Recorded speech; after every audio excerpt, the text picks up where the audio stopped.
চিকিৎসা করার মতন আমার কোনো তৌফিক নেই। কি হয়েছে বাসায় নিজের অঙ্গ কাটতে ফেলাইছে।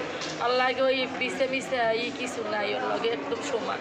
তারপর কতক্ষণ পর আমার বলছে যে আম্মু আমার বাসা, আমার লগের নাই। এই আমরা যাই দেখছি এই অবস্থা, এখন তো অনেক অসহায়, আর চিকিৎসা করার মতন কেউ নেই। যদি আপনারা পারেন না সহযোগিতা করতে, তাহলে একটু উপকার হইবে আর কি। আপনার কি হয়? আমার ছেলে। আপনার ছেলে কি বিবাহিত? না না, বিয়ে করে নাই। আপনার বাসা কোথায়? আমাদের বাসা খাজুরতলা, জাপানি বেড়া হাউস।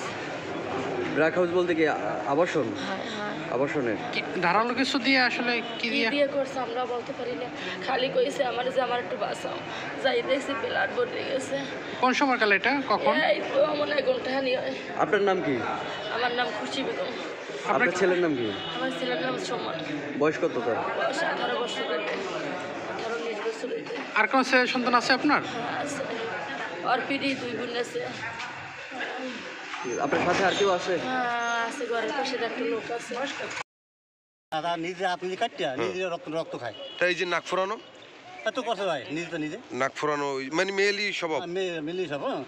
এবারে আজকে এই মতো হুনি খবরে যে আর পশু নিজে কাটতে লেগেছে। হ্যাঁ, এই যে আপনার ওই একটা বাড়িতে, একটা স্টিলের বাড়িতে রক্তর কোনো শেষ নাই। জায়গায় দেখলাম যে আর পুরুষলিঙ্গর যে আপনার সম্পূর্ণ যে আইডেন্টিটি থেকে সম্পূর্ণটাই বিচ্ছিন্ন, কোনো কিছু নাই। এই আমি আর ওর মাই নিয়ে হাসপাতাল নিয়ে এসেছি। হাসপাতালে এমার্জেন্সিতে করার পর বসিলে পেয়ার করছে। আচ্ছা, ওর নাক ফোরানো কেন এবং হাতে মেহেদি টেদি এটা কেন? নাক ফোরানোর কারণ হইলো ওই হিজলাদের সাথে, এই হিজলা কলোনি আছে আমাদের ওই বঙ্গবন্ধু শতবর্ষতের ওই জায়গায়, ওই সাথেই মানে মোটামুটি 2 মাস ধরে হিজলার সাথেই বেশি জর্জরিত।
এবার দাদা নিজে আপনি কাটিয়া নিজে রক্ত খায়। তাই যে নাক ফোরানো, এত কষ্ট হয় নিজে নাক ফোরানো মানে মেয়েলি স্বভাব।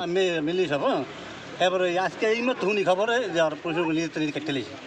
পেনিসের রুট অফ দ্য পেনিসটা পুরোপুরি কাট অফ, মানে যেটাকে মেডিকেল সায়েন্সের ভাষায় বলে complete resection of the over the root of the penis. তো আমরা পেশেন্টের কাছে হিস্ট্রি নেওয়ার চেষ্টা করি যে আসলে এটা কীভাবে হয়েছে। তো পেশেন্ট আমাদের কাছে ওইভাবে কোনো কিছু বক্তব্য দিতে পারেনি। যে একবার বলে সে নিজে কেটে ফেলেছে, একবার বলে যে না সে ঘুমিয়েছিল। সুতরাং যেহেতু আমাদের এখানে প্রচুর ব্লিডিং হচ্ছিল এবং এটার যে অঙ্গটা পেনিসের যে অঙ্গটা, ওইটা ওনারা নিয়ে আসতে পারে না এবং ওটা কোথায় আছে এটাও বলতে পারে না। সাথে টেস্টিকল, যেটা জানেন যে আমাদের 2টা বিচি থাকে, সেই টেস্টিকলটাও আমরা পাই নাই। টেস্টিকল প্লাস পেনিস কোনোটাই নাই। সুতরাং আমরা ওইভাবে ওইটাকে পেঁচিয়ে আমরা পরবর্তী হায়ার চিকিৎসার জন্য অতি দ্রুত শেরেবাংলা মেডিকেল কলেজ বরিশালে রেফার করি।